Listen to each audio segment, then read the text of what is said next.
Exactly, little brother. Did you grow up with your daddy? Conversation with my son. When my son came to visit, I took him straight to the church. I told my son I hate to see him riding a hearse. What's worse? I hear you out there selling at work, so it hurts. Knowing I was there since his birth. They say hustling may be a blessing, also come with a curse. I go to sleep having nightmares. We back with another Street Theory episode. You know what it Young is. FM TV. I got a real special guest. Special. Sir Kilo the Don in the building. You don't know what it is, huh? I come speak to the streets, come to speak to our people, come to speak for our struggle and our culture, because right now the temperature of the world is spinning out of control. Yeah. So introduce yourself to them, Kilo. For the ones that don't know. For those that don't know me, holler at me like you think you know me, but I'm Sir Kilo, I'm for the streets. Strictly born and raised in Vicksburg, but represent the east side. Memphis, better yet, I represent for my black people, our struggle. For any man of color that have been through a struggle, that been discriminated or prejudged or either categorized by a certain act or how he dress or by his slang. Yeah. So how do you feel like about today's current events? Like, how can we address this situation? A lot of times they talk about the problem, but they never talk about the solution or resolution to the situation. Like the situation going on in Dallas, for a human not to have compassion for a person that lost a loved one, it's understandable. But it's like not like this tragedy just started overnight. The discrimination, the racism, the so-called democracy and the civil rights that bill that they passed was gutted out, and the police brutality right now is at an all-time high. What's going on in Dallas, Lord knows, I have compassion for them families. But the commander-in-chief of our country, when the lives in New Orleans and Michigan and New York got took, and in Tupelo, Mississippi got took, they say it was another violent shooting, random situation with the police. It was no highlight, no emphasis. But all of a sudden, when police, I guess with a badge, the defense for the government get attacked. That's their frontline soldier. Oh, it's a wide variety of chosen words with emphasis. Oh, it was a terrorist act. It was a devilish act. I think everything should be addressed with that sense of emphasis. Every life matters, not just one wear a shield, even though it's good cops and bad cops, but the good cops should speak up when they see the bad cops out of line. I know they pledge to a shield, well, we all pledge to be children of God. It's not no color thing, but men of color should have a common bond. And I would tell men of color that I'm not against you, and neither are your brothers or your sisters. We don't stand against each other, we stand for each other, and we stand together with unity and power. We can make a difference and a change. Because if you go back to the 60s and 70s, well, Ali and all those that spoke up that had the attention of the world, they used their platform for a bigger call, for a bigger purpose. I know everybody not talented to be a leader, some talented to be a follower. But what I'm telling you, you can't make a difference if you don't want to risk your endorsements or risk your job. I understand some people gonna sell out and sell for their morals. But at the same time, you can't speak if you don't do them and tell your brothers and sisters of the struggle, let's stop killing, let's stop this, and let's protest and go a different route. But eventually, the silent protesting and being humble about the situation is not getting results, so it's casualties come along with war. And I say this to the people, it's time for us to stand up. I say this to the government, political advisors, those in authority position. It's time for you to stand up. If there's an ounce of godliness in you that you pledge to this country, you should right now speak up against those people, those in power that be. And if you're a gang leader or you over a deck or you running a fraternity or whatever it may be, just because you made it out, it's still your nephews and nieces and aunties still living in the hood. They still get basically discriminated on. He's a profile. There's some of them NBA players that was in the projects, that was in the hood, that have been through the same pain, the same struggle. I hear them teaching about it on ESPN with Stephen A. talking about they remember going from basketball practice And the police pull them over trying to check somebody, they see the program, cause they got a hair, or they got goals, or they got t-shirts on, but now they in big mansions in the ocean throwing barbecues. Some of them don't relate, but some of them do think back like, yeah, it's still some people in Chicago, it's still somebody in my hood going through the same thing. And if you don't speak out against, they're gonna say it's cool, cause back in the 90s they say, well, you shouldn't have been there, you shouldn't have been there, and it was if and and, but now it's on HD, it's on TV, it's on Facebook, you see what's going on, you see the temperature of the country. So if you gonna pray about it and prayer bring change, but at the same time, if you're gonna sit back and allow it, tolerate it, or you're gonna be a part of the change, you're gonna leave your print and make a difference. At the end of the day, you gotta look at it and be a mirror and be accountable for your actions. So, well, how is this like affecting the education system? So, Right now, the kids. I feel like the reality TV shows and they provide more entertainment than they is education. How can you expect the future to be anything other than less than what we are now? If you got less money going to the education program, so therefore the kids don't have the knowledge or the know-how to be able to process, to be able to grow in no kind of form or fashion. Therefore, they're resulting to what they see being a product of their environment. It's no surprise that they hustling and catching charges. It's no surprise that they lost and fall behind, and they end up a part of the system. It's like basically it was set up for failure from the start. Yeah. So, what should be the best solution for this situation?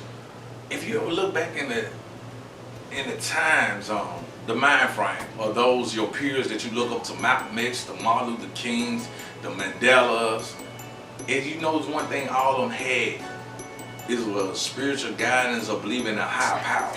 And I think nowadays, the T.D. Jakes, the famous bishop, those that power that be, the godly men that acknowledge the higher power, I think it's time for them to come out of the pulpit. If you notice, all the churches on the corner where the prostitutes or so-called criminals or robberies and all this stuff taking place, I think it's time for them to take it back to the streets. Now you see the Martin Luther King, the Malcolm X, they went amongst their people to try to save their people, to make them feel that if you walk by faith, you can grow and prosper. And I feel like the pastors and their suits and ties, if you're doing, you should do more. And those that not doing, those that want to be booked to come speak and preach, to be paid for their participation, their presence alone, I feel like they ain't being accountable of their calling.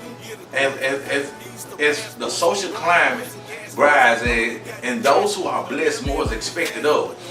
I think if they come back to the community, if they give back more than just lunch packs and t-shirts and food, if they come give back and bring some motivation and create opportunities, if every pastor, every congregation that's taking up money for guest speakers and other situations, if they take up money for the Bible, school utensils and books, and if they brought lecturing in more often to the school they visit, if they came down to earth and not act Hollywood, I feel like the kids would be more open-minded to come to church.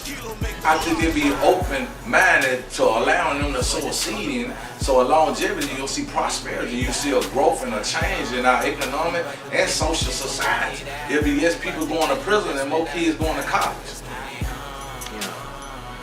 So let me ask you, Kilo, as a man today in society, what can you do to help lead people? I think by being in hip hop, using hip hop as a platform, you can steer them the wrong way or the right way. So I understand in the music culture, it's certain things that they desire, but sometimes you got to give them what they need.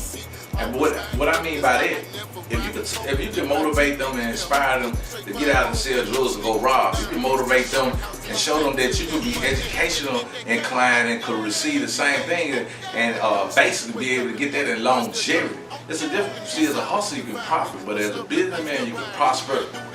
So if you give these kids some fat on their brain, something that they can think and build on, instead of getting them game like gas that's gonna run out, I think we'll survive the test of time. I think the kids will do better, have a better outcome. So let me ask you, in the entertainment business, where do you stand at today in your music career? In my music career, I'm leaning more, I wouldn't say I'm just gospel rap, no, a gangster rap. I think I'm the voice of the people. What I mean by that, I've been through trials and tribulations. I come from the country, but I was raised in the project. I'm a survivor of both, I'm a product of both. But by me acknowledging the higher power, knowing he had favor on me, I'm knowing there's a greater cause. Because if I go in the hood and bang and talk about drugs, they're gonna lean toward it and try to, I guess, rotate toward that, gravitate toward that. But if they see a young black brother that they can relate to, come from their same struggle, dress like them, talk with their same lingo, and they seeing that I can make a change, and all of a sudden, it could be a domino effect. If they see me prospering and seeing me overcome the odds, but not selling my morals nor my soul, speaking with integrity, showing that it's cool to go to school, it's cool to go to church, it's cool to be different. Because being different in most cases is being authentic. So let me ask you, so what's your next move, Kilo? Oh, my next move is actually, I got a single right now called Conversation with My Son. Single that's coming off the Porter Vicksburg / King David album, and it's really reflecting on father figure, having a son, basically trying to live up to the hype and expectations of hearing validated things that came from his father past, and I made mistakes. But as a leader, I told him my greatest gift is my presence alone, because I can give him the knowledge and wisdom to so-called, I guess you would say, not be able to go without that knowledge or wisdom, without that direction.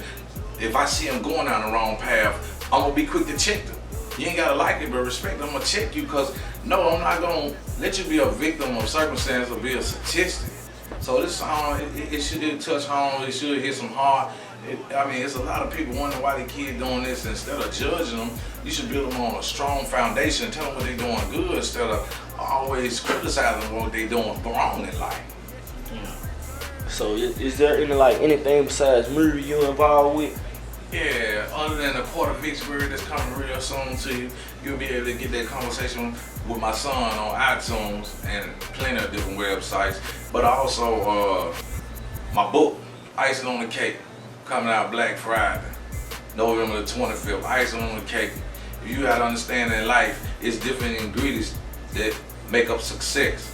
And it's 4 seasons in a year for a reason. Cause you got seasons at the beginning of the year when things seem like they're down, then you got the rain when it's moisture in the ground, so you can get ready to sow a seed. So harvesting season, you can reap the benefits off the fruits of your labor. So I'm gonna give you my life story / a biography, but at the same time, hope I can give you some substance and some motivation along the way to help you during your trying situation. Yeah. So let them know what it is one more time, so Kilo, before we close out, man. Man, this is Kilo, Emperor of the Street.